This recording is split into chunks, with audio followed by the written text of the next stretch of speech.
Please welcome Ryan Ehrenhaus, Vice President of Global Thought Leadership at MasterCard.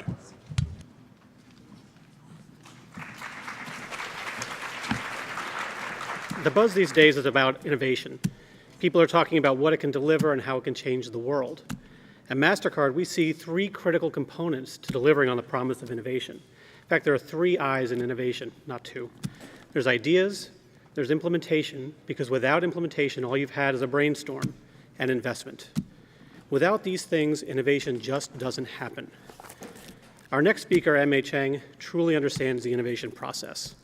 She leads the newest bureau at USAID, the US Global Development Lab, where she's tapping into technology and innovation to transform global development, reach more people with greater impact at a time when we need it most. And from her prior roles as a Chief Innovation Officer at Mercy Corps to her work at Apple and Google, she's bringing a strong tri-sector perspective to the job that we need today. So please join me in welcoming to the stage Ann Mei Chang.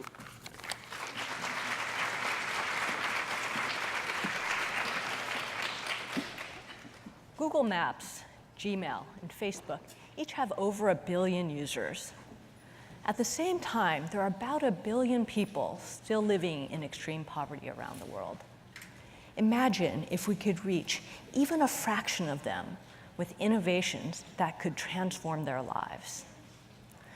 I'm currently serving as a Chief Innovation Officer at USAID, the US agency that's leading our fight to end global poverty. Before coming to DC, I worked in companies like Google and Apple that are known for innovation.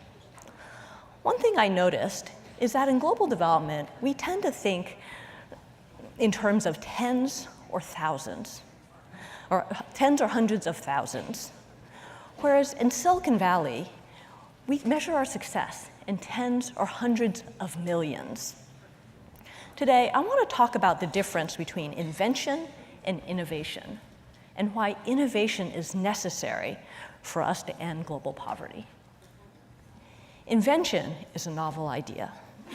Innovation is taking an idea and applying it to make massive impact. To illustrate, I'd like to share 3 simple lessons that we could take from Silicon Valley. The first, know your customer. How many of you, like me, know that you should eat better, exercise more, sleep longer, but don't always? We don't always do what's good for us, and global development is no different.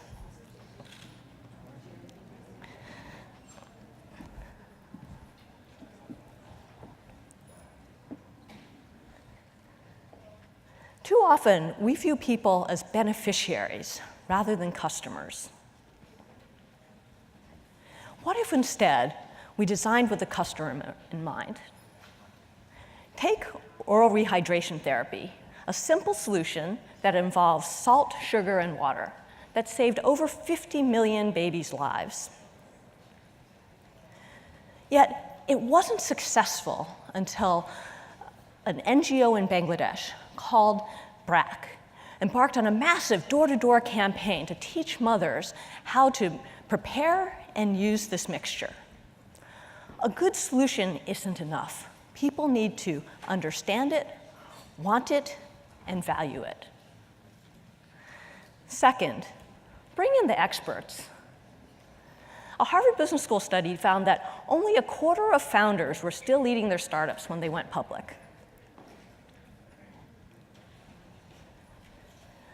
The traits that are necessary to be a great visionary are often different than what's needed to build up a great business, to optimize supply chains, to negotiate business deals.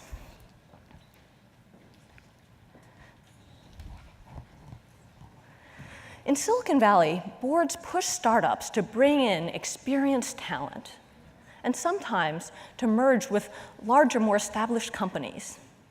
With social entrepreneurs, it's a little bit different. Companies are also their passion. Boards are often not independent.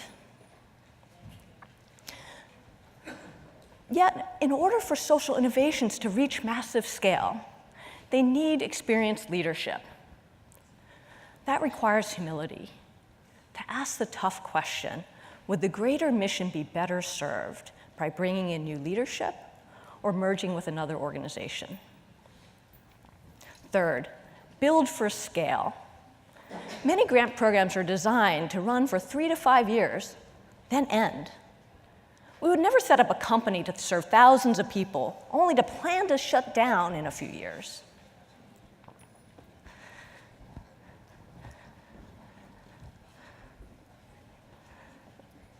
Grant funding will always end, but solutions should live on. Social innovations need a recurring funding stream that's reliable in order then to truly reach scale. That could be market-driven, could be government adoption, or some hybrid. One company that figured this out is Off-Grid Electric in Tanzania. They're bringing solar power to rural households. They're doing this with a new pay-as-you-go business model, using mobile money to enable families to be able to pay off their home solar systems over time at just a few cents a day. That means that Off-Grid makes a profit and can plow that back into serving more customers. Off-Grid is aiming to reach 1 million households by the end of next year. 1 million. Now that's innovation. Here's my ask. Next time you hear about an exciting innovation, step back and consider, does it have real customer demand, a strong executive team, and a viable business model? It's our responsibility to move from invention to innovation. 1 billion people are depending on us. Thank you.